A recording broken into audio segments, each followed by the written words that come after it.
Several roads are getting a facelift soon thanks to an increase in the Alabama gas tax that was allocated to repave local roadways. In Geneva County, work crews will repave two farm-to-market roads that have not seen any improvement in several decades.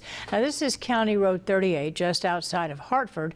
And with an extremely tight fiscal budget, county officials say this work would not be possible if not for the additional revenue derived from local gas sales.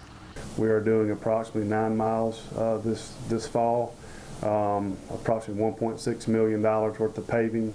That would not have happened if these funds had not been secured and funneled down through the counties. After crews complete repaving 38, they'll then head west and redo County Road 10, often used as a shortcut between Sampson and Florella.